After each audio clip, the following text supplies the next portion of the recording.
नमस्कार, डी 24 तास paid news channel तुम्ही पाहू शकता। बिहार विधानसभेमध्ये पुन्हा एकदा भाजपचा झेंडा विजयी।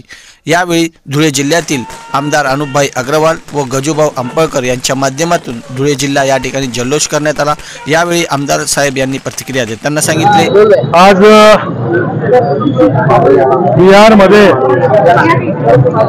एनडीएने ऐतिहासिक असा विजय मिळवलेला आहे।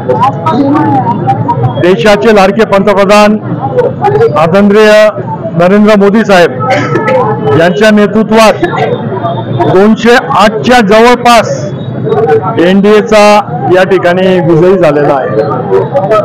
आणि जे पप्पूच्या नादी पप्पू लागून पप्पूपणा करत होते त्यांचा सुपडा साफ झालेला आहे।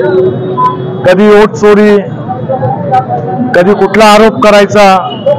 माझं या सर्व वोट चोरीचा जो आरोप करताय, दुबार मतदान, अमुक मतदान, ढमुक मतदान, परंतु त्यांनी कोणी एकही यांनी मागणी केली नाही का मतदार हा आधार कार्डशी लिंक करून टाका म्हणजे हे सर्व समस्याच मिटून जातात। परंतु त्यांना याच्यातही वोट जिहाद करायचा होता, म्हणून फक्त हिंदूंचे जे दुबार मतदार होते त्याच्या बाबतीत यांचं म्हणणं होतं, परंतु जनतेने हे सर्व ओळखून ठेवलं आणि आज बिहारमध्ये जो ऐतिहासिक विजय आम्हाला मिळालेला आहे, भारतीय जनता पार्टी हा एक नंबरचा पक्ष झाला आहे।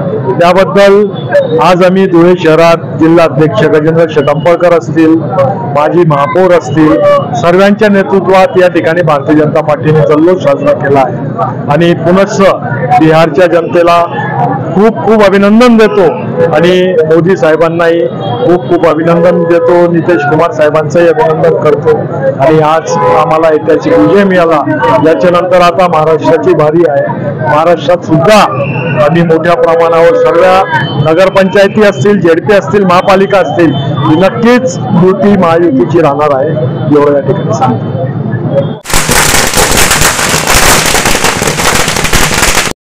नितीश कुमार व पंतप्रधान नरेंद्र मोदी तसे अमित शाह यांच्या माध्यमातून आज हा विजय झाला असे देखील अनुपभाई अग्रवाल यांनी यावेळी प्रतिक्रिया देताना सांगितले। त्यावेळेस एकामेकाला पेढे देखील खाऊ घातले। कॅमेरामॅन निलेश डोलेसह जारी पवार, डी 24 तास पुणे। जय हिंद, जय महाराष्ट्र।